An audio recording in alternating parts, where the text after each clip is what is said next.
इस बात के आदी नहीं हैं हम कि पाकिस्तान अच्छा खेले टेस्ट मैच में, लेकिन हुआ है कि कल का पहला दिन पाकिस्तान ने बड़ा अच्छा कमबैक किया भाई, दिल गार्डन गार्डन हुआ और कप्तान ने फाइनली कैप्टन इनिंग्स खेली। शान मसूद ने 150 से ऊपर करके बट वो आउट हुए, out of form. Abdullah Shafique, उनका भी फॉर्म वापस आया, उन्होंने भी सेंचुरी बना दी।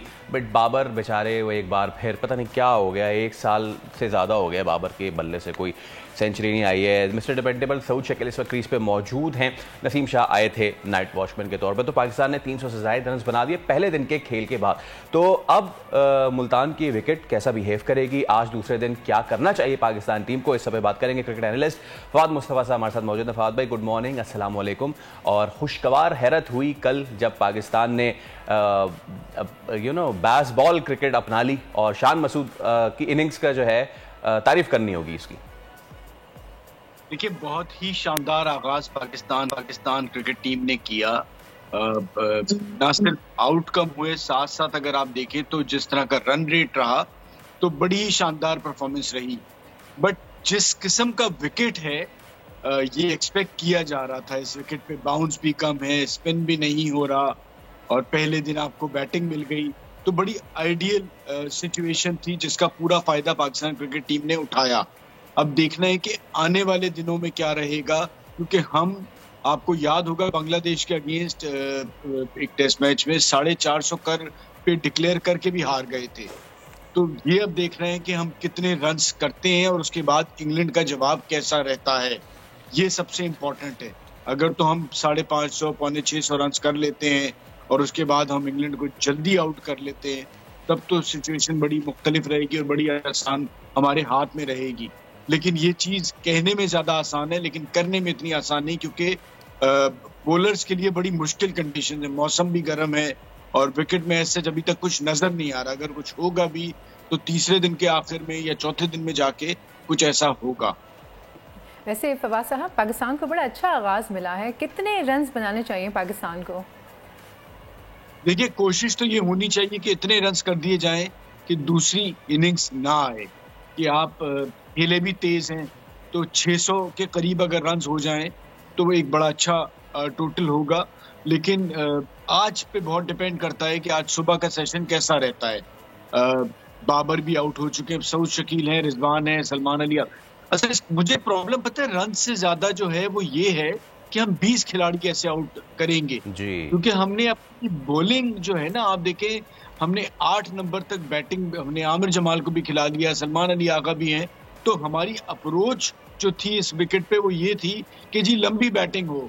हालांकि मेरे ख्याल से होना ये चाहिए था कि बॉलिंग थोड़ी ज्यादा होनी चाहिए थी, क्योंकि इस विकेट पे 20 खिलाड़ी आउट करना आसान नहीं है।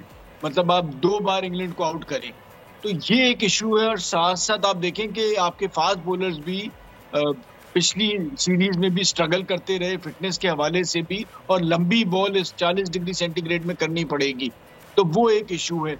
फिर स्पिनर आपके पास इस विकेट पे उन्होंने 2 खिलाए, हमने 1 खिलाया, और फिर हमने सलमान अली आगा पे हम डिपेंड कर रहे हैं। तो वो मेरे लिए परेशानी ये है कि भाई हम 20 आउट कैसे करेंगे।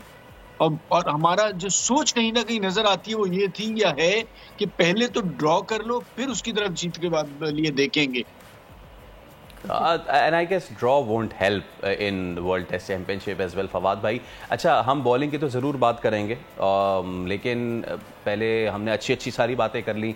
साइम अयूब एंड बाबर आजम, अब बहुत ज़्यादा वक्त हो गया है कि दोनों परफॉर्म करें। साइम का तो शायद अभी just start of the career, उनको एक आधी सीरीज़ में ड्रॉप करें, उनको थोड़ा सबक सिखाएं और उनके शॉट सिलेक्शन को ठीक कराएं। But what has happened to Babar Azam? It's been more than 1 year कि जब बाबर के बल्ले से कोई सेंचुरी आई है। अब तो बहुत ही दिल बर्दाश्त सूरत हाल है।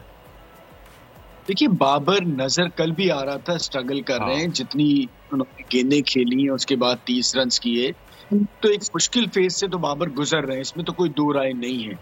अब देखना ये है कि उससे वो खुद निकलते हैं, और अगर ज्यादा कुछ लंबा टाइम हो जाता है तो मुश्किलात बढ़ती चली जाएंगी। और चाहे कितना ही बड़ा प्लेयर हो, अगर परफॉर्म नहीं करेगा तो पीछे कामरान गुलाम भी बैठे हुए, तो जगह बरकरार रखना दुनिया में किसी भी खिलाड़ी के लिए आसान नहीं होती। हमारी दुआ ये है।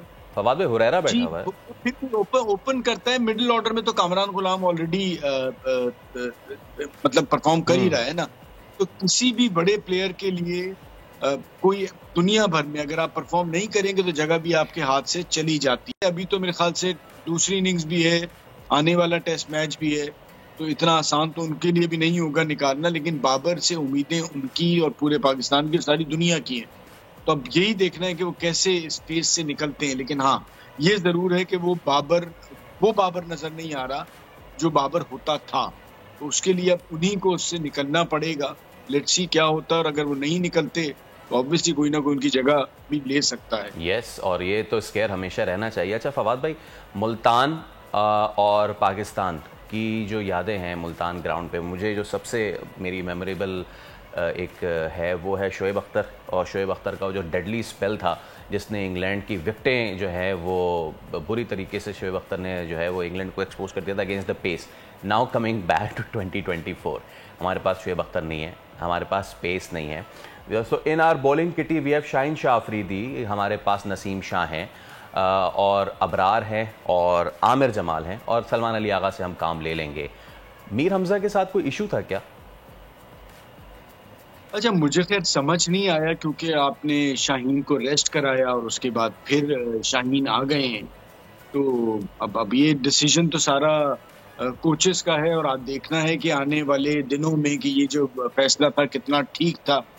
अब वो ऑब्वियसली अब सारे बॉलर ऑलमोस्ट बराबर के ही होते हैं, लेकिन आप देख रहे होते हैं कि प्रैक्टिस सेशन में कौन किस तरह से गेंद कर रहा है, कौन कितना फॉर्म में नजर आ रहा है, उसके बेसिस पे डिसीजन होता है। तो अब ये आने वाले दिनों में पता चल जाएगा। साथ साथ आपने कहा शोएब अख्तर, और जैसे आप बात कर रहे थे, देखिए उस जमाने में एक तो आसान काम ये भी है कि अब बॉल उस तरह से बनता नहीं है। हाँ, ठीक है, तो वो भी एक बहुत बड़ा आप एडवांटेज कह लें या डिसएडवांटेज कह लें। तो वो पुराना बॉल और जैसा हमने बांग्लादेश की सीरीज भी देखी थी कि पूरा स्क्वायर जो था उस पर घास ही घास थी। तो वो जो रफ एक जो एरिया जिससे बॉल बाजू का लग के भी थोड़ा सा ऐसा हो जाता है कि जिसपे आप रिवर्स स्विंग कर सकें, तो वो भी एक मसला रहा। तो यहाँ पर देखना है कि क्या रिवर्स स्विंग मिलेगी। अगर रिवर्स स्विंग मिलती है तो आपको आमिर जमाल भी अच्छी कर सकते हैं, बाकी सारे बॉलर। तो ये बस आने वाले आज भी पता चल सकता है, कल भी पता चल सकता है। लेकिन हाँ, एक चीज जरूर है कि पाकिस्तान अंडर प्रेशर था, बांग्लादेश से सीरीज हार के आ रहा था, और उसने इस कंडीशंस का भरपूर फायदा उठाया और बड़ा अच्छा स्टार्ट लिया। ना सिर्फ रन्स किए बल्कि तेज रन्स किए। अब ये देखना है कि वो जो कल किया है आज उसको बेहतर करते हैं या वही 450 पौने 500 पे आउट हो जाते हैं, और फिर इंग्लैंड किस तरह से जवाब देता है, तो ये पता चल पाएगा उसके ही। और थर्ड डे ऐसा होता है कि जिसमें काफी हद तक आपको अंदाजा होता है कि खेल कहाँ जा रहा है। एब्सोल्युटली। चलें, बहुत शुक्रिया फवाद भाई and thank you so much for your time. और उम्मीद कर पाकिस्तान ने जो अच्छा आगाज़ किया है आज उस पर कैपिटलाइज करें, और कम अज़ कम कुछ नहीं, आप पूछ रही थी ना कि कितने रन बनाने चाहिए, कम अज़ कम कुछ नहीं तो 1000-2000 रन बना दें कि हम हारे नहीं, क्योंकि पिछली बार भी बांग्लादेश से हम 400-450 बना के हार गए थे। इतनी इम्पॉसिबल बात की आपने कि मेरी हंसी निकल गई, है ना। खैर, पाकिस्तान क्रिकेट टीम है इम्पॉसिबल को पॉसिबल बनाने में। हाँ, 1000-2000 नहीं, लेकिन 1000 का आधा 500-550 रन बनने चाहिए, 500-550 लाजमी बनने चाहिए।